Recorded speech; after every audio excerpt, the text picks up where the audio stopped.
The boardroom fell silent as David slid the documents across the polished table, his smile growing wider with each passing second. I picked up the papers, already knowing what I'd find. "Take your time reading them, Alex," he said, leaning back in his chair. "I want you to fully appreciate just how thoroughly I've beaten you. My name is Alexander Chen, and at 35, I was watching my younger brother attempt his masterpiece of betrayal, stealing the tech company I'd built from the ground up." I scanned the documents, keeping my expression neutral. Transfer of ownership forms, board resolutions, shareholder agreements, all meticulously crafted to transfer control of Chentech Solutions to David Chen. 2 years, he said, practically bouncing with excitement. "It took me 2 years to put all the pieces in place. All those late nights you thought I was working to help the company, I was actually working to take it." I set the papers down and looked at my brother. At 32, he still had the same smugness he'd shown as a kid when he thought he'd outsmarted everyone. Some things never change. "Well?" he prompted when I didn't immediately respond. "Nothing to say." I straightened my tie. "Just one question. Have you checked the patents?" His smile faltered slightly. "What about them?" "They're company property, which means they're mine now." I allowed myself a small smile. "Are you sure about that?" The seed of doubt I just planted was visible in his eyes, but he covered it quickly with a laugh. "Nice try, Alex, but I've thought of everything. Every asset, every contract, every piece of intellectual property. It's all mine now." The other board members, all people David had carefully selected and positioned over the past 2 years, shifted uncomfortably in their seats. They knew they were witnessing something ugly, but their loyalty had been bought and paid for. "You know, David," I said, standing up slowly, "I always wondered if you try something like this. Ever since we were kids, you couldn't stand that I built something successful without you." He snorted. "Built something? Please, you got lucky with one good idea in college. I'm the one who turned it into a real company. Is that what you tell yourself?" Chentech Solutions had started in my dorm room 12 years ago. One algorithm, one idea that I knew could change the way companies handled data security. I brought David in 3 years later, after our parents insisted I give my struggling younger brother a chance. "I deserve this company more than you do," he said, his voice taking on that whining tone I remembered from childhood. "I'm better at business, better with people. You're just a programmer who got lucky." I picked up my briefcase, feeling the weight of the real documents inside, the ones David didn't know about. "We'll see about that." Meeting adjourned. "That's it," David called after me as I walked toward the door. "No fight? No threats? Just walking away from everything you built?" I paused at the doorway. Sometimes, little brother, walking away is just the first step of a longer journey. The next morning, I drove to my lawyer's office instead of Chentech's gleaming headquarters. Susan Martinez had been my legal counsel since the company's early days, and more importantly, she was one of the few people who knew what was really going on. "I take it he made his move?" she asked as I settled into the chair across from her desk. I nodded. "Just like we predicted, right down to the dramatic boardroom reveal." She pulled out a thick folder. "And the patents? He hasn't checked them yet. But he will." Susan smiled. "When he does, he's in for quite a surprise." 2 years ago, when I first noticed David's unusual interest in our shareholder structure, I'd started preparing. Small changes, careful movements, all designed to appear as normal business operations. While David had been orchestrating his takeover, I'd been orchestrating something else entirely. "The new company is ready," Susan said, pushing a set of documents toward me.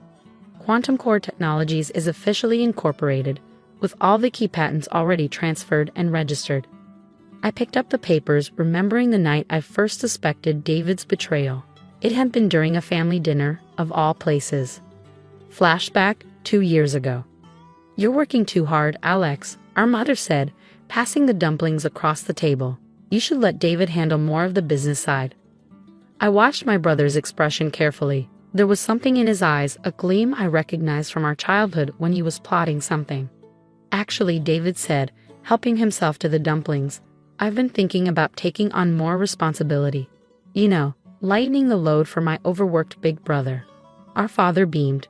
"That's the spirit. You two working together, building the family legacy." But I knew better. David had never been interested in building anything together. He'd always wanted to be the star, the leader, the success story. Later that night, I made 2 calls. The first was to Susan, asking her to quietly begin the process of securing our most valuable patents under my personal ownership rather than the company's. The second was to Dr. Patel, my old professor and mentor. I need your help, I told him. And I need absolute discretion. Over the next 6 months, while David thought I was focusing on our current projects, I was actually developing something new, something revolutionary. The quantum encryption algorithm that would make our existing technology look obsolete. I worked nights, weekends, anytime I could steal away without raising suspicion. Dr. Patel provided the quantum computing expertise while I handled the encryption architecture. Meanwhile, David grew bolder. He started having private meetings with board members, making subtle changes to reporting structures, shifting key personnel into positions that would support his takeover. I let him think I didn't notice. Every time he made a move, I made a counter move so subtle he never saw it coming. The thing about David, I explained to Susan during one of our strategy sessions, is that he's always underestimated me. He thinks because I'm quiet, because I focus on the technical side, that I don't understand the business game he's playing. Susan nodded, making notes. And that's our advantage. Exactly. He's so focused on taking what exists, he's not watching what's being created. The hardest part was maintaining normalcy. Every day, I went to the office, ran the company, and pretended not to see the betrayal unfolding around me. I had lunch with David, discussed projects, played the role of the oblivious older brother. Some days, watching him smile and plan my downfall, I felt a deep sadness. We'd been close once, before success and jealousy created this chasm between us. I remembered teaching him to code when he was in high school, staying up late helping him with his computer science homework. But that brother was gone, replaced by someone who saw my success as a personal insult, my achievements as something to be stolen rather than celebrated. So I built my contingency plans, secured my patents, and developed the next generation of our technology, all while letting David think he was the clever one, the mastermind orchestrating my downfall. Present day. Everything's in place, Susan confirmed, bringing me back to the present. The moment he tries to access the patent documentation, he'll discover that the core technology belongs to you personally, not Chentech. And the new quantum encryption patents are already safely registered to Quantum Core Technologies. I stood up, straightening my jacket. How long do you think it will take him to figure it out? She glanced at her watch. Given his usual morning routine, I'd say he's discovering it right about. My phone buzzed. David's name flashed on the screen. Now, Susan finished with a smile. I let it ring. David could wait a little longer. After all, he'd spent 2 years planning my downfall. He could spend a few hours realizing just how badly he'd miscalculated. What's your next move? Susan asked as I headed for the door. I paused, thinking about the office I'd left behind, the company I'd built, and the brother who thought he could take it all with a few signatures. Now, I said, we show him what real business strategy looks like. As I drove away from Susan's office, my phone wouldn't stop buzzing. David had progressed from calls to texts. What did you do? Call me now. This isn't POSIBL. How did you hide this? I smiled, pulling into the parking lot of a small cafe. The same one where I'd written the first lines of code for Chentech 12 years ago. It seemed fitting to be here now. Finally, I answered his call. What the hell is going on? David's voice was shrill with panic. The patents. They're not. How did you? Take a breath, little brother, I said calmly. Use complete sentences. The core security algorithms, the encryption protocols, they're all registered under your name personally, not the company's. This isn't legal. Actually, it's perfectly legal. Check the licensing agreements. Chentech has been paying me licensing fees for years. It's all there in the financial records you apparently didn't review carefully enough. The silence on the other end was deafening. But that means I finished for him, that you now own a company with no proprietary technology. Just a bunch of offices and equipment. Congratulations on your hostile takeover of an empty shell. I heard something crash in the background. David throwing things, no doubt. Some things never changed. You can't do this, he shouted. I'll sue you. I'll. Sue me for what? For protecting my intellectual property? For licensing it legally to the company? Go ahead. Every judge in the country will uphold my rights as the patent holder. More crashing sounds. I waited patiently for him to run out of things to throw. Oh, and David, there's one more thing you should know. What? He snarled. Check your email. I just sent you something interesting. I heard clicking sounds as he opened his computer, then dead silence. The email contained the press release going out in 1 hour, announcing the launch of quantum core technologies and its revolutionary quantum encryption system. Technology that would make Chentech's existing systems obsolete within months. No, he whispered. No.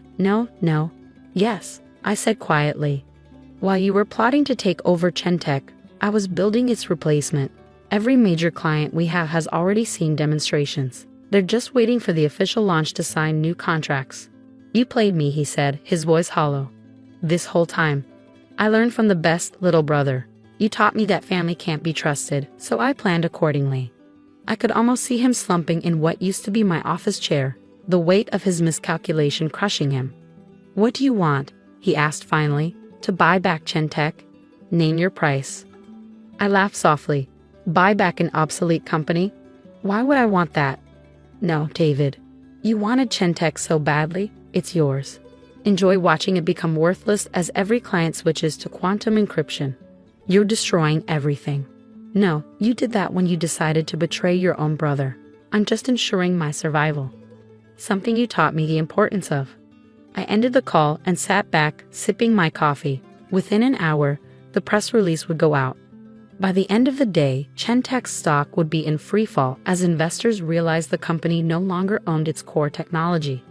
My phone buzzed again, this time with a message from our mother. What have you done to your brother? He's devastated. I typed back, ask him what he did to me first. Then we can talk about devastation. Another message came through, this one from our father. Family should stick together. This isn't right. I thought about all the family dinners where they praised David's business acumen while dismissing my technical stuff. How they'd always push me to give him more control, more responsibility, more recognition. You're right, I replied. Family should stick together. Remember that next time one of your sons tries to steal everything from the other. The press release went out exactly on schedule. The tech world exploded with excitement over quantum encryption becoming commercially available. Our biggest clients started calling, eager to sign contracts with Quantum Core. And Chentech? By closing bell, its stock had dropped 60%. David's carefully orchestrated takeover had become a Pyrrhic victory. Late that evening, as I sat in my new office overlooking the city, I received one final text from David. I'm sorry. I didn't think you had it in you. I stared at those words for a long time before responding. That was always your problem, David. You never really knew me at all. I put my phone away and turned to the stack of contracts on my desk. Agreements from former Chentech clients ready to switch to Quantum Core.